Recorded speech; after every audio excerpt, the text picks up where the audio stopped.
많은 변호사님들이 성범죄 합의금 이 정도가 적절합니다 라고 해서 영상 올라와 있는데 그래서 얼마라는 거야?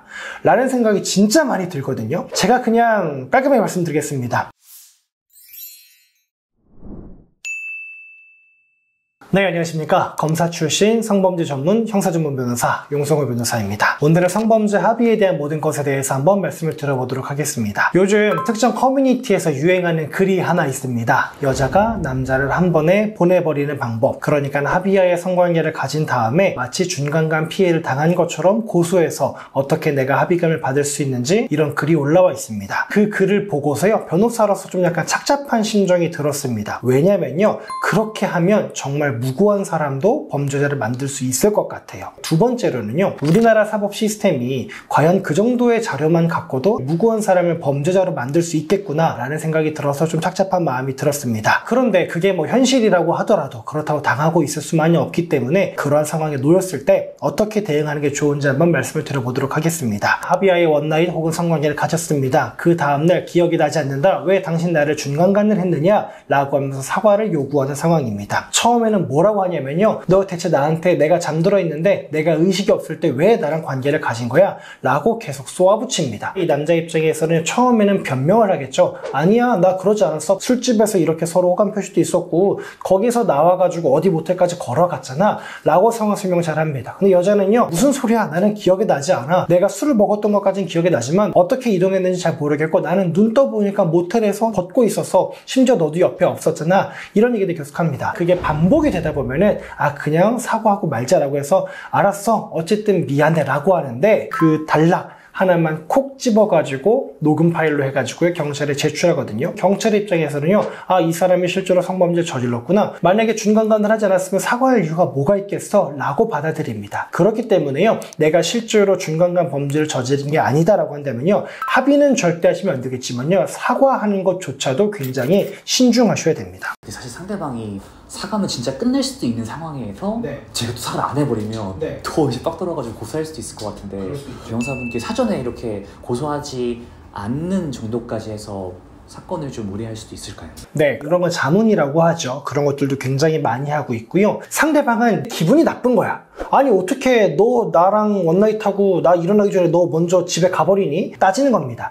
이 사람은 실제로 고소할 생각이 없어요. 그런데 문제는 그 전화를 받는 의뢰인들의 입장에서는 이 사람이 실제로 고소할 생각이 없이 그런 말을 하는 건지, 아니면 내가 사과하기를 기다렸다가 이거를 증거자료로 해가지고 고소를 하려는 생각을 갖고 있는 사람인지 구별할 방법이 없다라는 거예요. 그렇기 때문에 내가 과연 미안하다고 말하고 끝내야 되나 아니면 하지 말아야 되나 고민이 많을 텐데요. 어쨌든 이런 상황에서도 첫 번째, 사과와 합의는 하시면 안 됩니다. 만약에 사과를 해야겠다라고 한다면요, 그 과정들을 충분히 풀어서 설명하고 사과하시는 게 좋습니다. 나는 어제 너랑 술집에서 어디서 만나가지고 언제 술을 먹기 시작을 했고, 우리 둘이 같이 어떤 얘기를 하면서 모텔로 이동을 했고, 모텔방 안에 들어가서도 우리가 서로 어떤 얘기를 주고받으면서 성관계를 가졌잖아. 끝난 다음에 너 씻을 동안에 나는 그냥 먼저 나온 거고, 그런 과정들을 봤을 때 내가 법적으로 도덕적으로 잘못하거나 그러진 않았다고 생각해. 하지만 그런 것들이 너에게 기분이 나빴거나 마음에 상처가 됐다라고 한다면은 그 부분은 내가 사과할게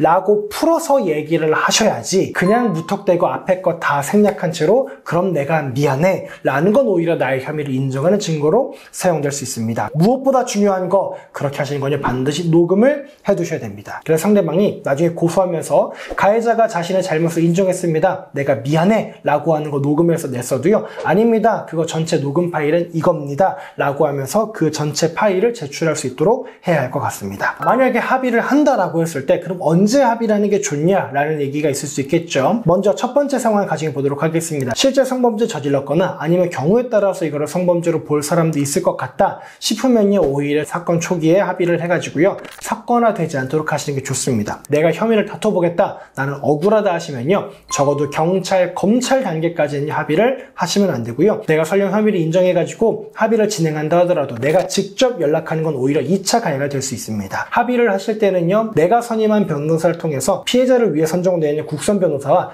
변호사들끼리 합의를 하도록 하는 것이 제일 좋습니다. 합의금 관련해서도 한번 말씀을 드려보도록 하겠습니다. 많은 변호사님들이 성범죄 합의금 이 정도가 적절합니다 라고 해서 영상 올라와 있는데 그래서 얼마라는 거야?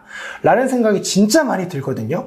제가 그냥 깔끔하게 말씀드리겠습니다. 성범죄 사건, 강간 사건에 있어서는 5천만 원 이상으로 보시면 될 것 같고요. 준강간 사건이라고 한다면 3천에서 4천 정도로 보시면 될 것 같고요. 강제추행은 범위가 워낙 넓잖아요. 그냥 손을 잡은 거냐, 강제로 뽀뽀를 한 거냐, 가슴이나 성기 부위를 만진 거냐에 따라 달라질 수 있는데 단순하게 손을 잡거나 한 것들은 보통 500만 원 내외, 내가 실제로 상대방의 가슴이라든가 성기 부위를 만졌다라고 한다면요 2천만 원 이상이라고까지 보시면 될 것 같습니다. 합의를 한다라고 했을 때는요 이런 것까지 고려하셔가지고 합의하시면 좋을 것 같습니다. 벌금형은 전과로 잘 안 봐요. 집행유예 아니면. 문제는 성범죄로 벌금을 받으면 골 때립니다. 일단은 성범죄 이수 교육 명령 다 받아야죠. 신상 정보를 최소 10년 동안 등록해야 돼요. 저는 경찰 조사 입회 갔을 때 옆에 하는 거 봤는데 되게 수치스러워요. 가가지고 거기 서요! 서가지고 사진 찍고 그거 등록하고 그리고 주소 이전할 때마다 신고해야 돼요. 그 신고 안 하면 또 그것도 형사처벌 대상이에요. 외국에 내가 나가려고 하면은 경찰서한테 또 신고해야 돼요. 근데 손 한 번 잡았을 때 강제추행 잡은 거에서 합의하면 기소유예 나오면 이 모든 게 다 부과되지 않으니까 매년마다 10년마다 그러고 앉아있느니 그냥 500만 원 주고 합의하는 게 낫죠. 마지막으로 합의서 내용 한 가지만 말씀드리고 마무리 잡아보도록 하겠습니다. 합의서에요. 내가 잘못을 인정하고 있고요. 상대방에게 합의하자고 했고 상대방으로부터 용서받았습니다. 선처해 주시기 바랍니다. 이렇게 쓰는데요. 그렇게 합의를 진행하면 오히려 그게 나중에 내 혐의를 또 인정하는 요소로도 사용이 될 수 있습니다. 내가 혐의를 인정하지 않는데 합의를 통해서 사건을 종결하는 거다라고 한다면요. 반드시 합의서에 몇 년, 몇 월, 며칠, 몇시경 어디서 있었던 상호 간의 불미스러운 일에 대하여 우리는 상호 원만히 합의하고 본건을 종결하기로 했습니다. 라는 문구를 써가지고요. 나를 올가매는 그런 자료로 사용되지 않게끔 유의하시는 게 좋을 것 같습니다.